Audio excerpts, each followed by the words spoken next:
Hello, my name is Jonathan, and I'd like to welcome you back to my channel, Stronger After VSG. I had the Vertical Sleeve Gastrectomy, or VSG procedure, in February of 2021. That means that I'm currently 8 months post-op.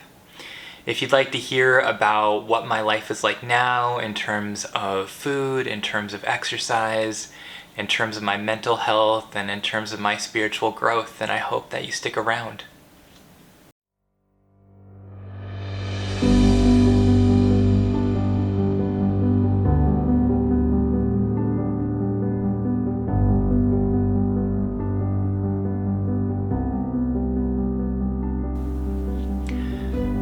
I'm 36 years old. My pronouns are he, him, his. I'm 6 foot tall, and my highest recorded weight was 360 pounds. My weight at the time of surgery was 350 pounds, and I refuse to give my current weight. This channel isn't about tracking my statistics. This channel is about finding joy. This channel is about celebrating victories. And if you'd like to hear a little bit more about why I don't share my current weight, then I encourage you to watch my welcome video where I explain it a little bit more. Instead, I'd like to share a current picture of what I look like. This is an outfit that I put on for work, and I remember taking this picture and thinking to myself that I looked really good and that I felt really comfortable in what I was wearing, and that was an incredible victory for me. I'd also like to share a non-scale victory, or an NSV in the weight loss surgery community lingo, and that is I ran a 10K this month. I did so after about 3 months of training. It was in the middle of my training for a half marathon, but I thought it was a good idea to try to do a 10K race. And this is a video clip of me at the finish line. I remember seeing this video for the first time and thinking it felt like I was running a lot faster than what it looks like here. But it is what it is nonetheless. My dad was able to cheer me on at the finish line there, and that meant a lot to me. I remember setting a goal for wanting to do the 10K race in under an 11 minute and 30-second mile, and I beat that, and I was just incredibly proud and so happy with that. Another thing that was amazing about that race was that afterwards I went out to lunch with my dad and had a great time. And then I hosted a party at my apartment. I am the commissioner of a fantasy football league, and the league came over and we watched a football game together. And what was so amazing to me about that was that I was able to run that race and not feel like it took everything out of me. I didn't run the race and then go home and take a nap. Like, I ran the race and then did a whole bunch of other things afterwards. And that just felt like such a victory. It felt like I was in just had so much fitness, and so much strength, and so much determination, so much grit. And it's something that I could not have imagined having done prior to my surgery, and I'm incredibly grateful for that. In terms of food, I am 8 months post-op, which means that I don't have any food restrictions. I remember having a lot of fear when I transitioned from having a very rigid and strict diet post-op that I had to follow to having no food restrictions. I wasn't sure how I would handle that. I thought there was a case that could be the case that I would be able to eat anything, and I would eat anything, and I would do so in an unhealthy way, and it would lead me back into bad habits. And I'm happy and maybe a little bit surprised to say that that's not the case.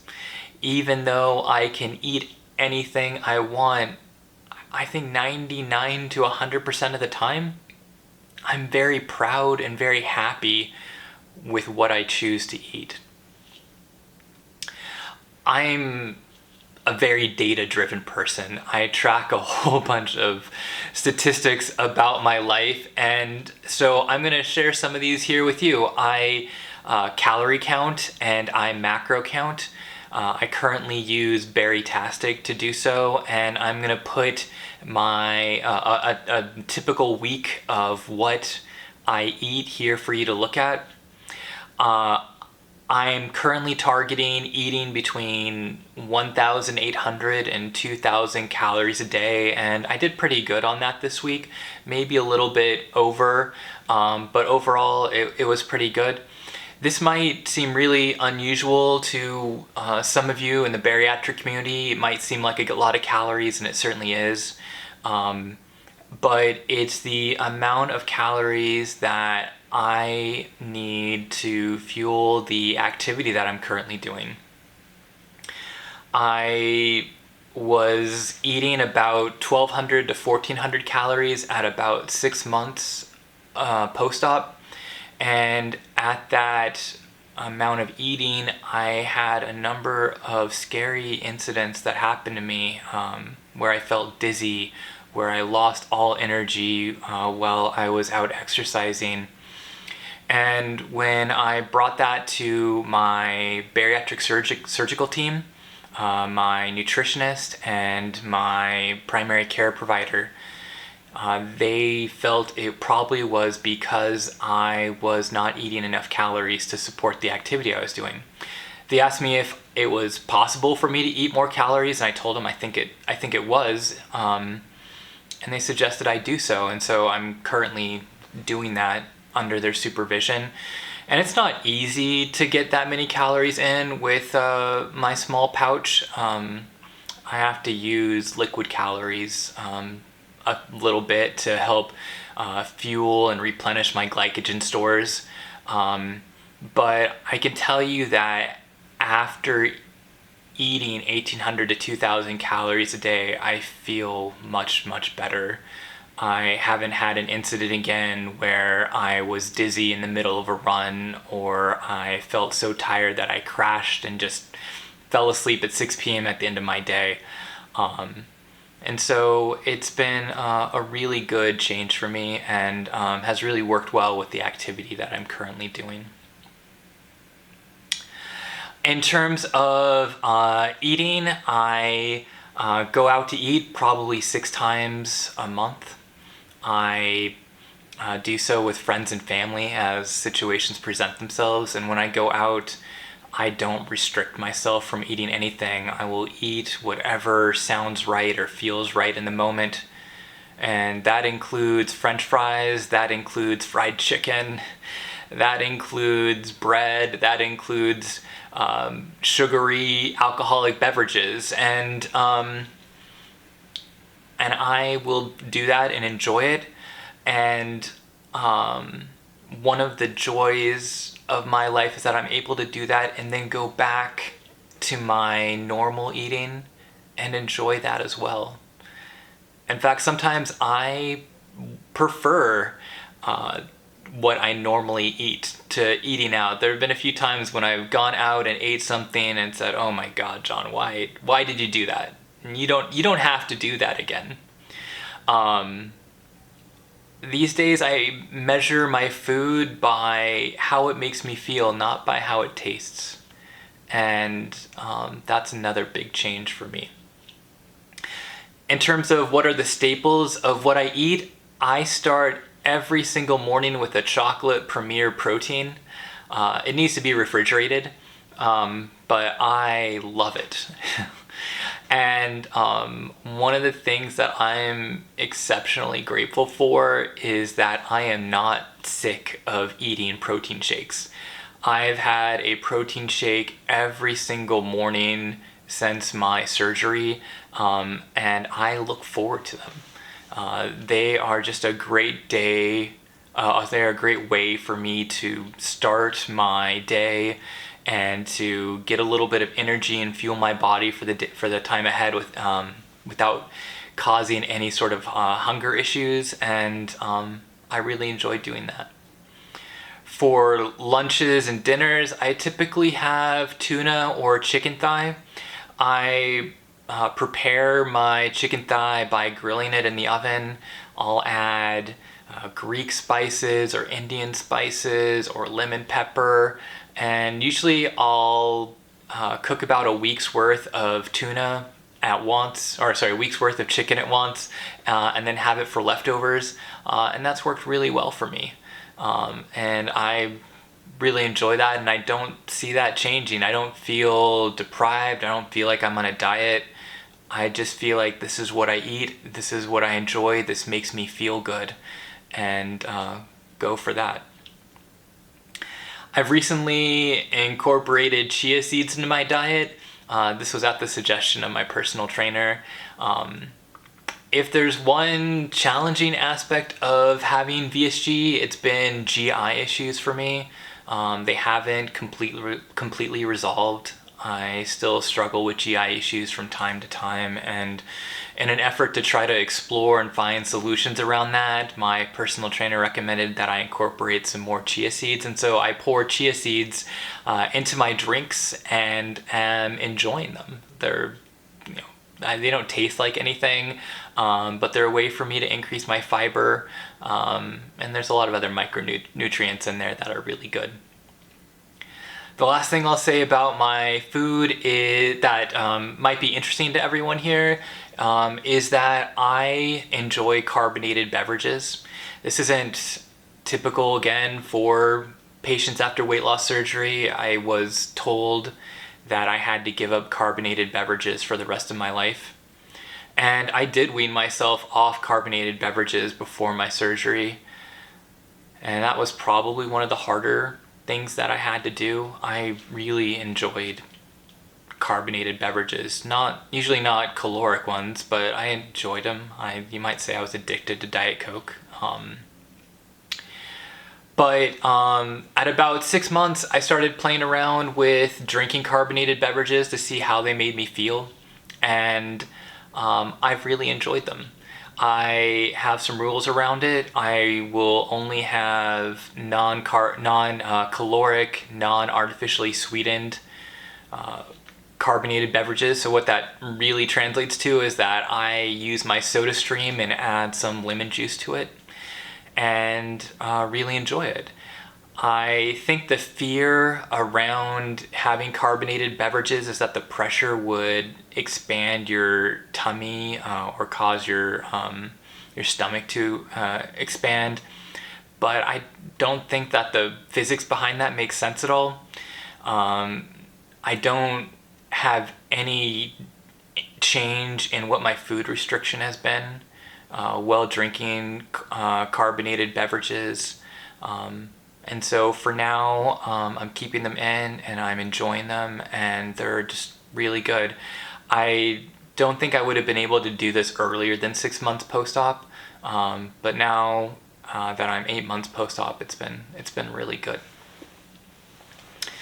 In terms of exercise, I work very, very closely with a personal trainer, and we take progress pics, and I'm gonna share a few of those progress pics here.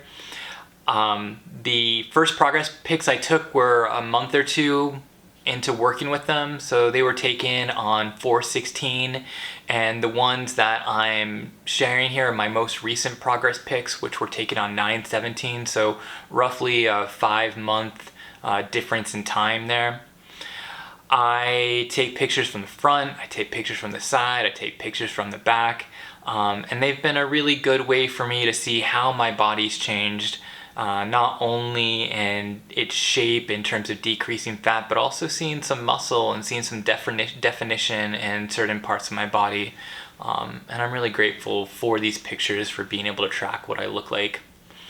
I am a little scared about the next set of pictures I'm going to show you. My trainer told me that I can't wear that shirt anymore, that it's too baggy for me, so I went out and bought some tighter fitting exercise shirts, and I'm a little scared.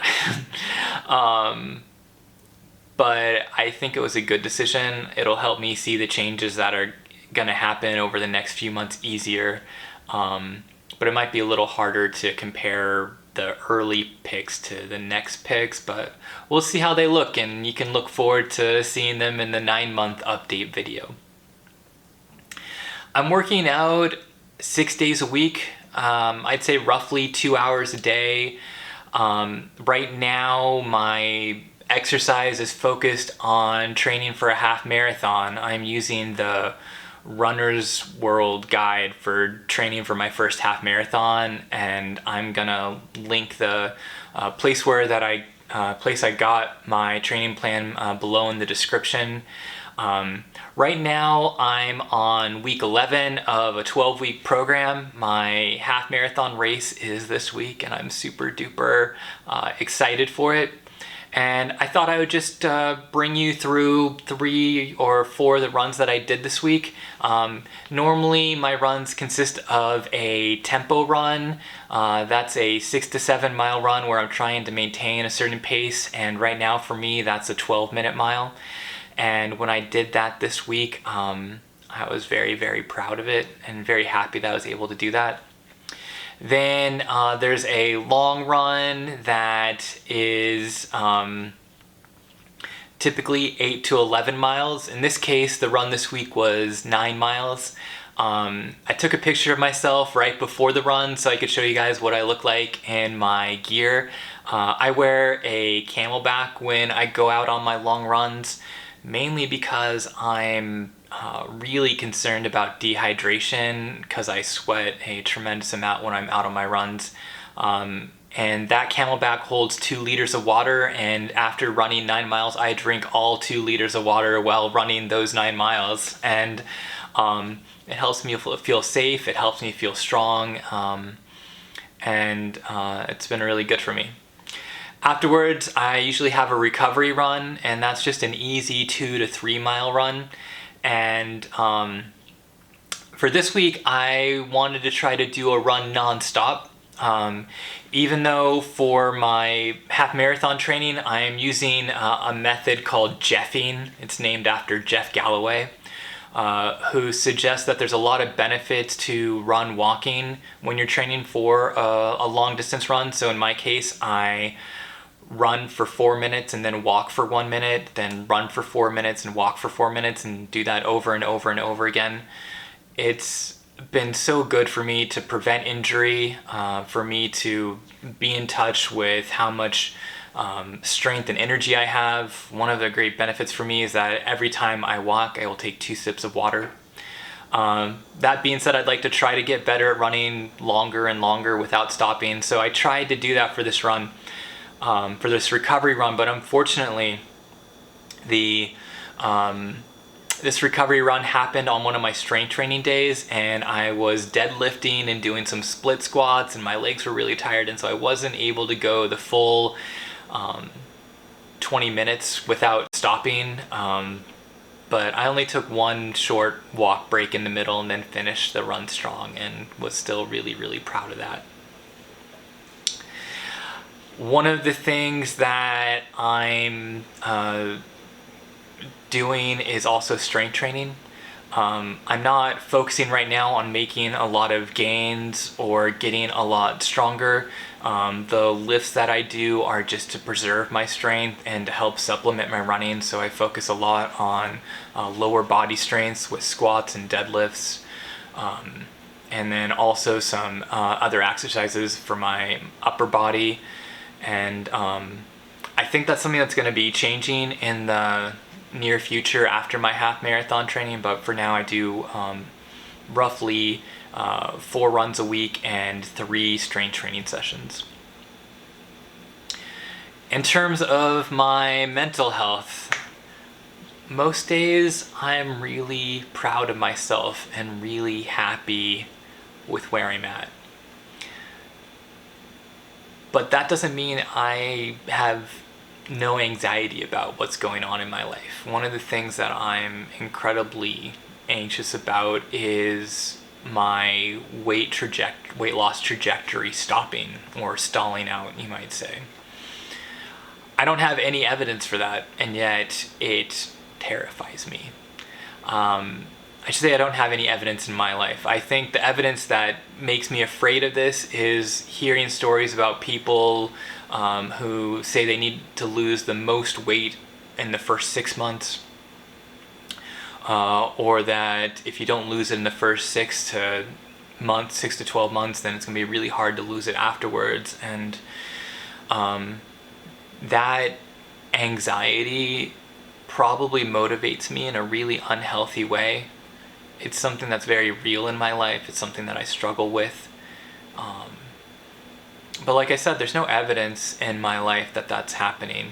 If you were to plot my weight loss over time, it stayed pretty linear from the start till now. Even going from 6 months to 8 months, it's been very linear, with no obvious decrease in the trajectory of my weight loss. But I'm still, for some reason, it's still something I think about, something that really is scary for me.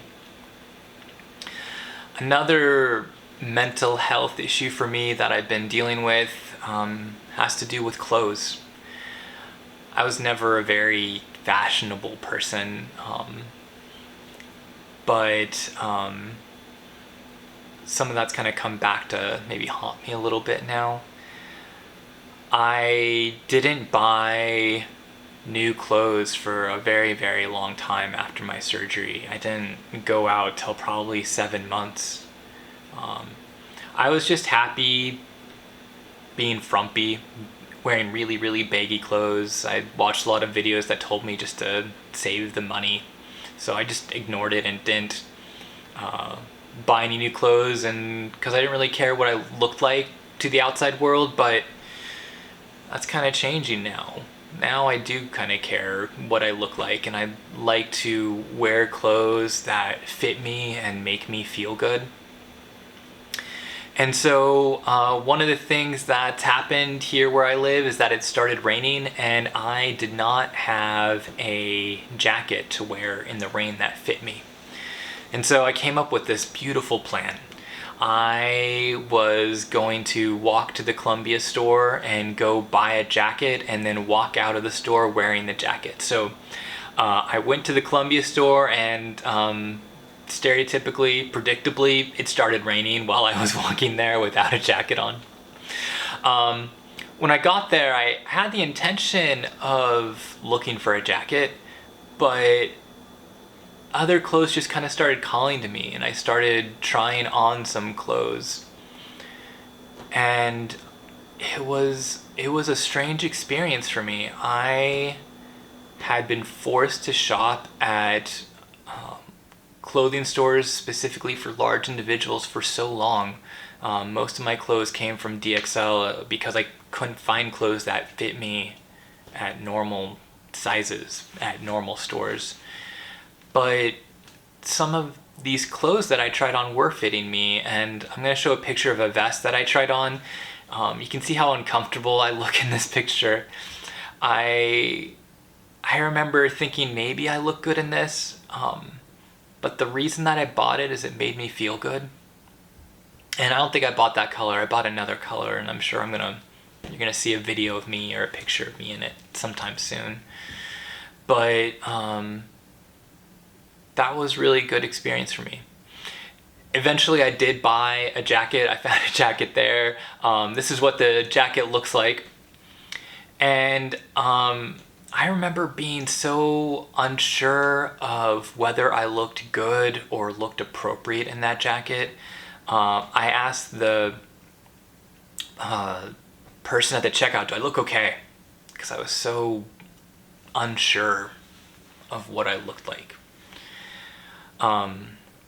I walked out of the store in that jacket and had the absolute worst case of imposter syndrome. I think for so long, I tried to wear clothes that hid my obesity, or at least didn't make my obesity as apparent as it really was.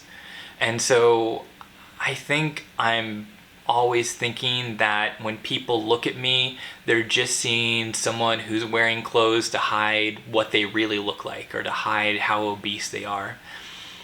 And I felt that so strongly when I walked out of the store in that jacket. I thought everyone was going to look at me and they were just going to see someone who was trying to hide their obesity. And they weren't going to see someone who just felt so proud of being able to buy a jacket at the Columbia store. And that made me really sad. And it made me really scared. And it's something that I'm still kind of working on, dealing with that imposter syndrome about how I feel in my clothes, how I feel in terms of what they make me look like, and trying to let go of what other people think about what I look like. That what really matters is how I feel in those clothes.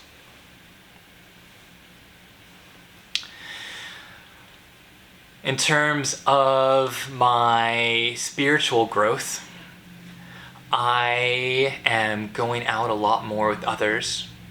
I seem to be getting invited to more and more events, and I don't know if I was not invited before. It kind of felt like that.